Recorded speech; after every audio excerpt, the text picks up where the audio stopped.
On this episode, we rebuild this mighty MOTOCOMPO engine step by step, start to finish.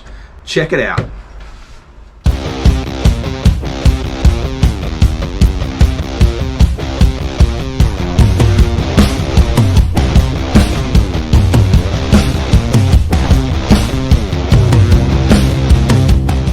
Time to install the brand new bearings into both sides of the cases. Now, I've got a set of brand new bearings here. One of them I've already pre-rigged, ready to drop into the case. Now, I like to use a bolt with two nuts on the side so I can slide him right through and not get burnt or frozen fingers. Now, I've seen a lot of people do this. They put the bearings in the freezer for a long time, freeze them up. They heat up the cases with a heat gun, which I've done as well before, and sometimes heat it with a little gas torch like this, which I'm going to do this time. But there's a better way to freeze the bearings, and that is with these air dusters. If you hold them upside down like this, it sprays out incredibly cold air. It's like nitrogen and freezes stuff pretty much instantly. So here we go. The first thing, I guess, is heat up the case. We'll start on the small part of the case first, because it is the easiest part to work on.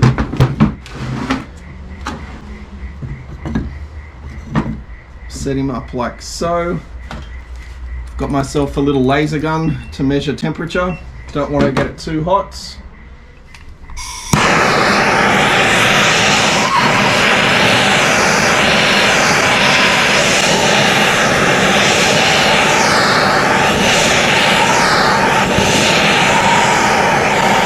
A few moments later.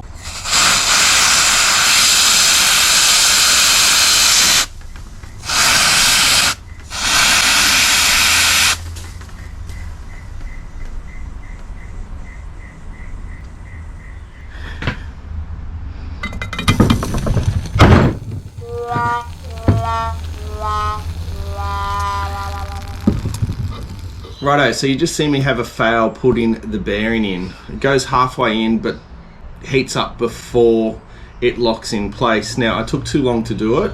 If this happens to you, you can either push the bearing out or you can make a tool that will pull it back in. So this is the little tool that I made, a little M8 bolt. I did it off camera, so it's not going to really show it that well. But I slid the bolt through, which held the bearing. I slid the big washer on and then tightened down the nut on the end. The big bolt going through the bearing, through the other side, and I simply tighten it up with two spanners, and it pulled the bearing back into place. Moving on now to the crankshaft. The crankshaft has been in the freezer now for 24 hours. Hopefully everything goes well and it just slots into place.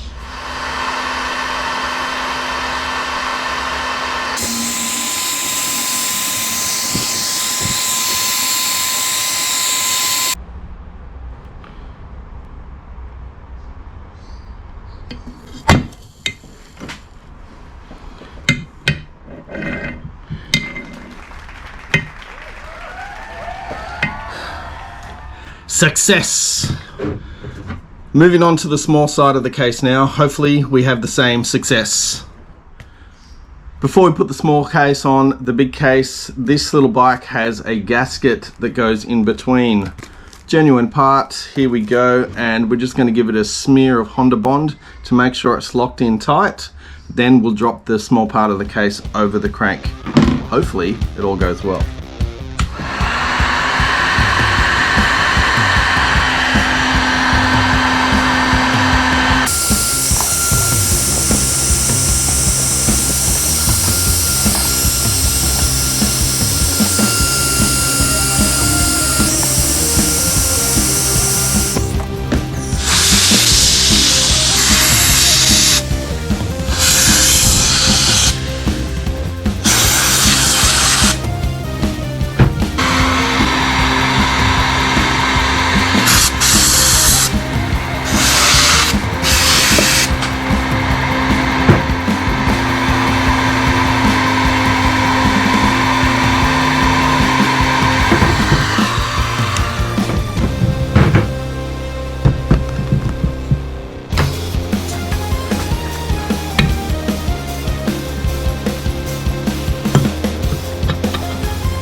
That was a bit of a mission. That's taken me several goes to get that, just to get it lined up with the pins.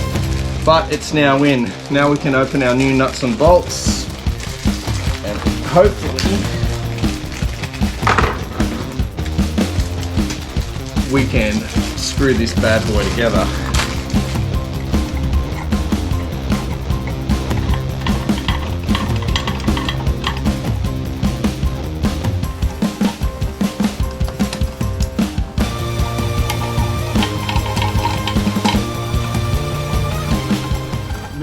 Moving on now to the cylinder. So before we put the cylinder, we must go ahead and put our little piston in. So I'll just push him out through the bottom. There he is, looking absolutely sweet. Shall lay him down over there. Now I do have brand new gudgeon pins and wrist pin pairings, so I shall find them. They are here, brand new in the packet, OEM Honda. So that is the gudgeon pin, and here is our wrist pin bearing. So open that guy up.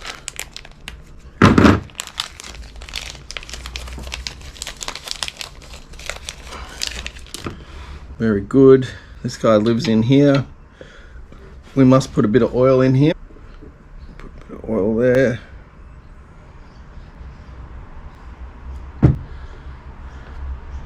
Probably best just to take him out and give him a good dunking in there. Roll him around. That's probably it. Sweet. And back he goes.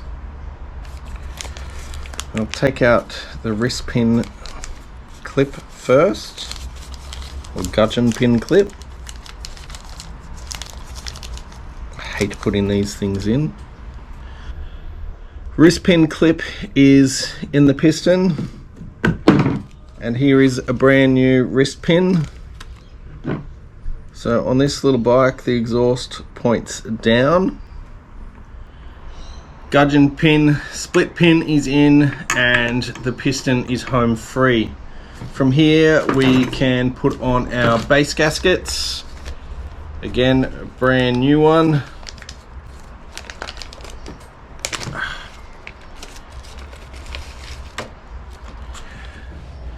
Let's slide the cylinder now onto the piston and make sure the little piston is all the way out and the piston rings are in the correct grooves. Try and compress the rings.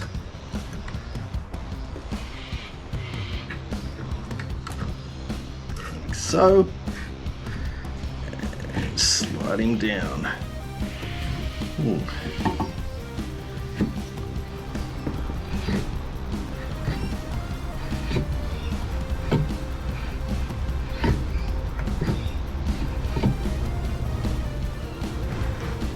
Alright, I'm just going to test the cylinder head without the head gasket. Just want to make sure we've got a good amount of squish.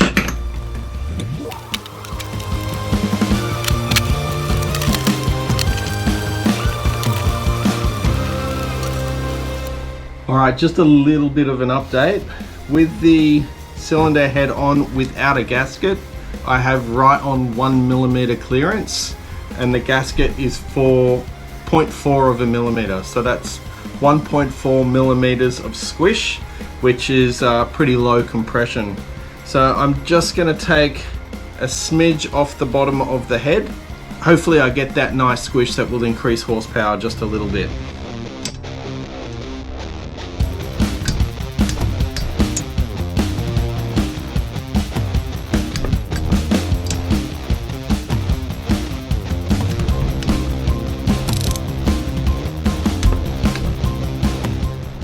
We move on now to the crankcase seals, and I have two brand new seals here ready to go in.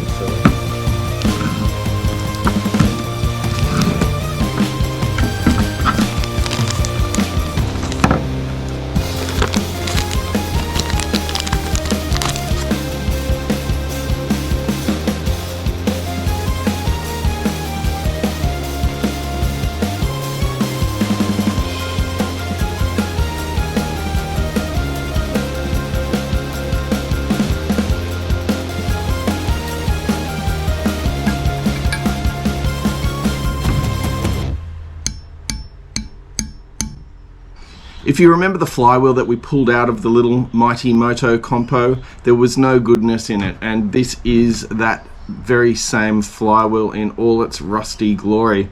Looked like it was it went down with the Titanic. Well, I did find this one here a good replacement. Now, not only is it a good replacement, it has been lightened. Now, when I put them on the scales don't lie. There is a considerable weight difference. Hopefully that is enough to unlock a little bit more speed in the mighty MOTOCOMPO and give us a little bit more MOTOCOMPO goodness.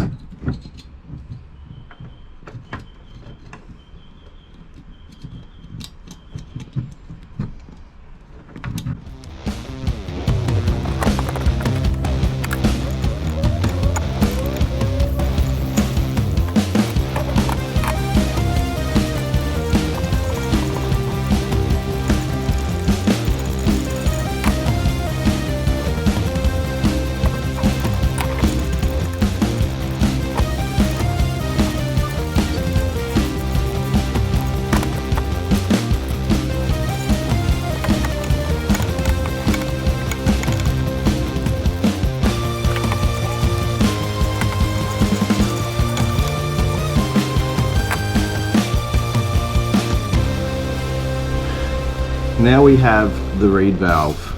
The little MOTOCOMPO has a very pathetic reed valve at that. I think you can see here it's pretty damn tiny. But to give it its best fighting chance, I managed to find a set of carbon fiber pedals. So we'll swap the pedals in, install the reed valve, and then put the intake on a little bit closer.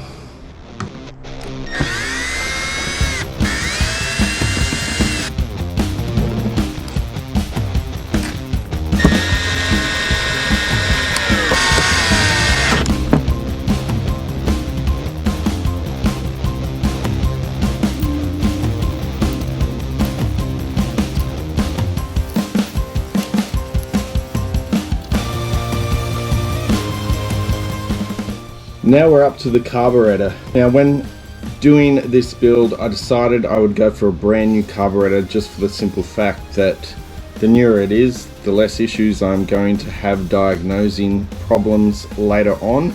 So if I could replace the entire fuel system with something brand new, then I'd have no problems. So here it is, a brand new carburetor.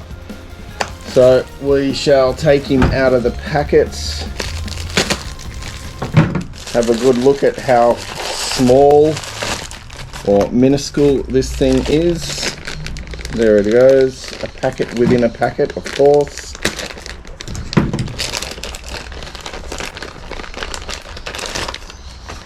And here it is, absolutely tiny. But hopefully it should get the job done. Now I'm just going to pull it apart and make sure there are jets inside it. Because that would be a bit of a fail, I would suppose. And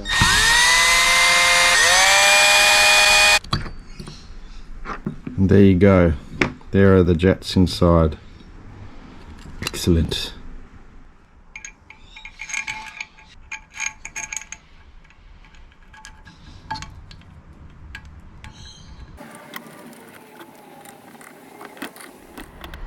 From here we have the oil pump. Now I couldn't find a brand new oil pump, and this pump seemed to be in pretty good condition, so I figured I'd just run with this one. Now it goes in a hole in the top of the motor, and there is a shaft. I already have the shaft in, and I don't really want to pull it out because it was a little bit of a pain getting in, so I'll just put a picture of what the shaft looks like right here somewhere. And now we'll get on to putting the oil pump on.